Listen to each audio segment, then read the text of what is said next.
And we now welcome in the newly minted head coach of the Texas A&M Aggies. He is Bucky McMillan. And Bucky, welcome. But before we get into your basketball program, you need to answer a question that you've ignored since you've become a head coach. How did Henry Ward McMillan III become Bucky? I was called that since birth, man. My dad's name was Bucky. I don't even know why that's not on my birth certificate, because they knew they were going to call me that. My dad was called that, so I don't know. If it wasn't hard to get a name change, I might do it. When was the last time somebody called you Henry? I don't think they ever have till today. So thank you for that, for spilling it out there, man. But my dad, I think my dad was named after a baseball player, Bucky Harris. Okay. Back in the day. So there you go. Well, Bucky, this has been a meteoric rise here for you over the last half decade. A little over 5 years ago, you were still a high school coach. Does life feel like a movie right now for Bucky McMillan? It's gone so fast, I hadn't had time to really think. But, I mean, basketball is basketball. Someone asked me that the other day. I mean, coaching at Texas A&M is awesome, but still the same feeling I had coaching JV basketball, in terms of you just treat every job like that's your group, that's your team, and let's go. So I know when I coached JV basketball, it was like, this is the world I live in, and this is the most important thing in my sports world. And now, obviously, the SEC is the most important thing in my world, and Texas A&M being my focus. If your life was a movie, who would play Bucky McMillan? What's the guy on Punk'd? What's his name? I don't know. I don't watch Punk'd. I watch stuff that happened in the 90s and the 80s. Ashton Kutcher, that guy. Probably. Okay. Yeah. I like that. I like that. He's from that movie, No Strings Attached. I like that. Okay. Now, Bucky, you were entrenched in the Birmingham community before you got the Samford job. You were a very successful high school head coach in that community before you got that job. So that was a pretty seamless transition. What was it like, though, connecting being the Samford head coach to then getting the opportunity at Texas A&M? There's a lot of similarities in Texas to the Alabama people, like real chill, down-to-earth people. I love College Station. Like, it's just an easy town to kind of acclimate to. Like, people are welcoming. You know, it's great being undefeated. When you're undefeated, everybody loves you. So I had to pay for a dinner yet, so I need to push this season back as long as possible. But no, it's a great place, and I think it's got everything it takes to win in every sport here and have success in every sport. You know, the new era of college athletics, I don't think every university is going to be able to do that. They're going to kind of have to pick and choose. You know, this place can compete for championships in every sport in the SEC, I believe. So you obviously were following all the coaching changes in college basketball, and then, Buzz Williams, late in the carousel, opted to leave College Station to go to Maryland. When the job opened, did you say to yourself, I think this is one I'm going to have a chance at?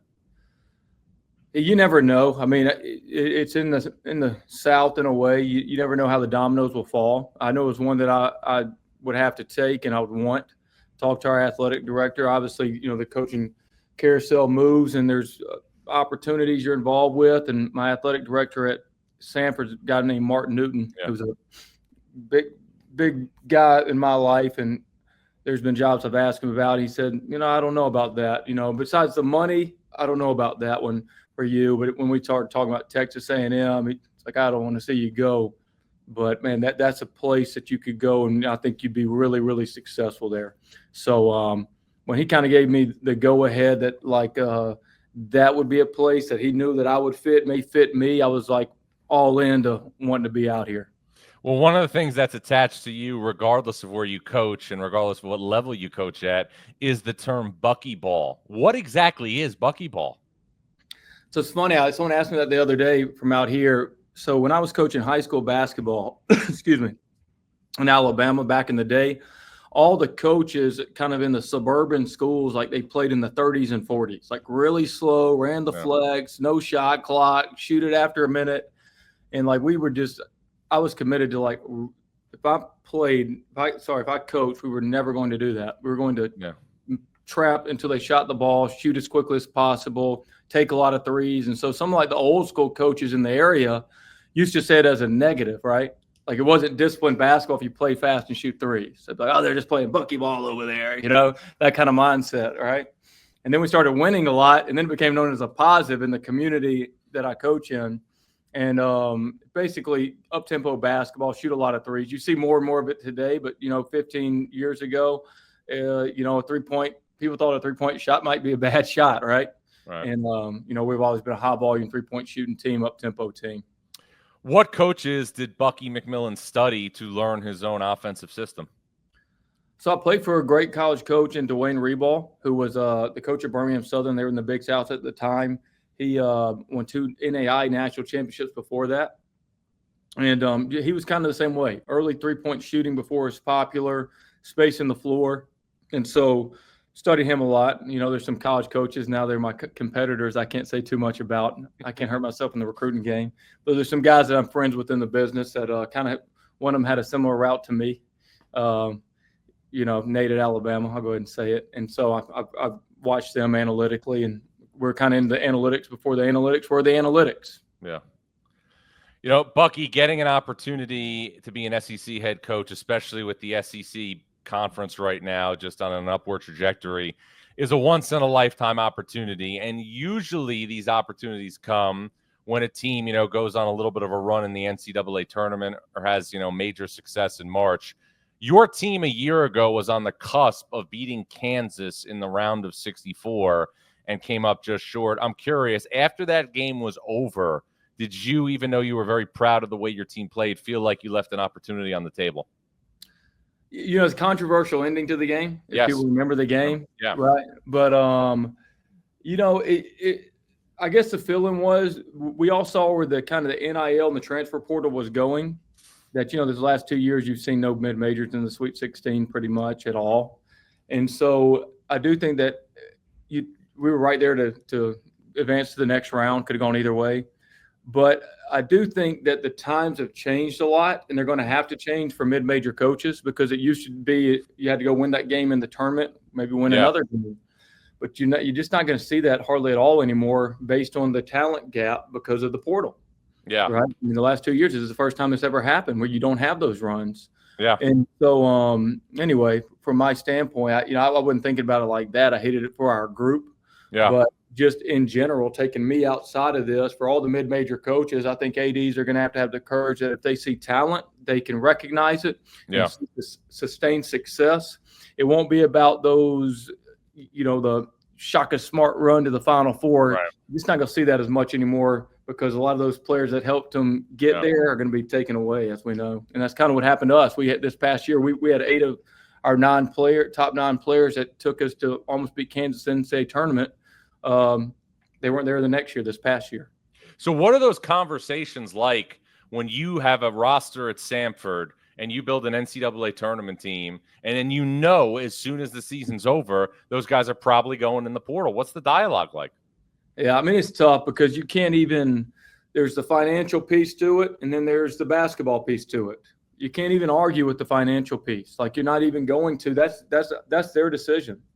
Like, you can't who am I to talk about their financial, what it means in their world? Right. Like, so someone $10,000 can be another $500,000. Well, they got to weigh what that means to them personally, the difference. Yep. The basketball piece, you just got to evaluate that. Like, what are their goals?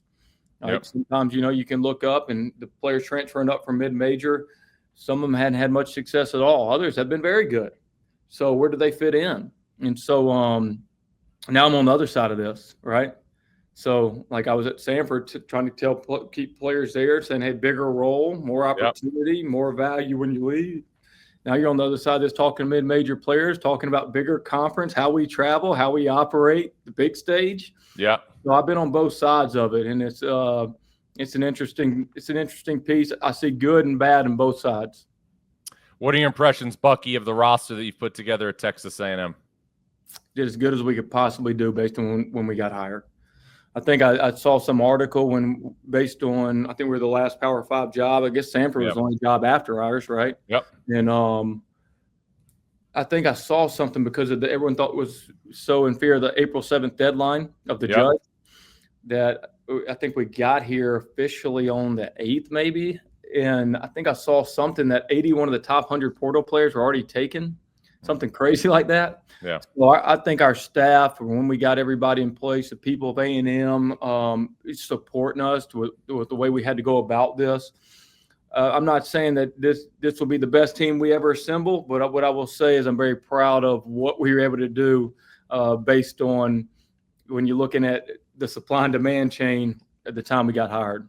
Well, a number of guys on your roster don't just have power conference experience, but they have big time, power conference experience. Federico is a guy who's been on multiple teams that have played in the NCAA tournament. Rylan Griffin had some big games at Alabama when he was there. They went obviously on deep runs in the NCAA tournament. We also know that Mackenzie McBacco was a 5-star recruit out of high school. So what most excites you about the talent that you've assembled in College Station?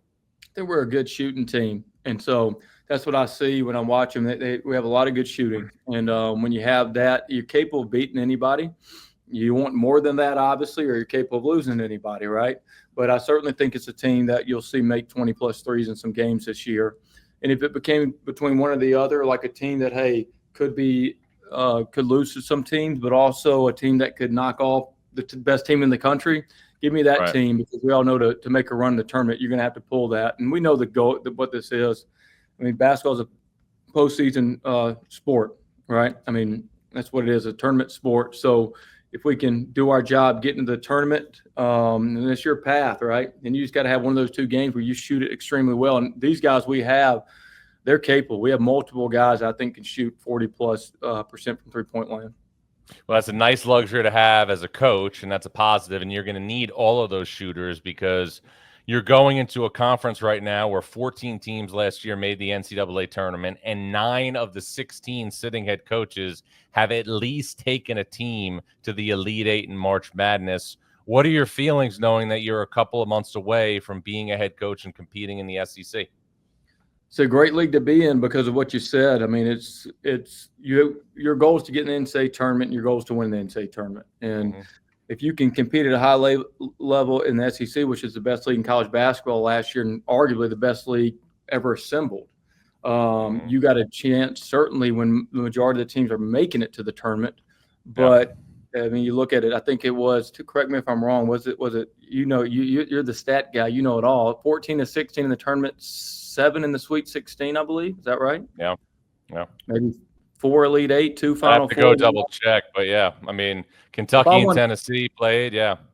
I'm just trying to one-up you, man. No one does it. I'm just trying to – we're live here to do it. So anyway, point being that if you're in this league, I mean, iron sharpens iron. And, if you can compete at a high level in this league, is special. But if you get in the tournament after being in this league, you're going to be tournament ready. Yeah. Well, part of being tournament ready is playing a great non-conference schedule. And now we know how important games are in November and December. You're going to be in the ACC SEC Challenge. You have a home game against UCF. You're also going to start a home-and-home series at Oklahoma State. Other than those 3 games, what crumbs can Bucky McMillan share on Texas A&M's non-conference schedule for the 25-26 season? I wish I could. I know we got some stuff still in legal. I know Coach Buzz Williams, I was here before. He had some games scheduled in with some of the non-Power Fives that I know that we're down the road with. But I wish I could share more. Is there any more I can share? No, I don't think we have all these contracts together. But are you planning on adding some Power Conference marquee games to those 3 that I mentioned? Yeah, so I do know this.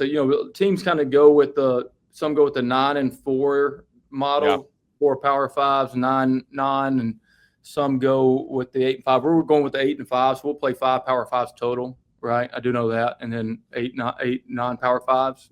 So I can't share that, but you'll be the first to know, man. Text me, and I'll let you know when it's done.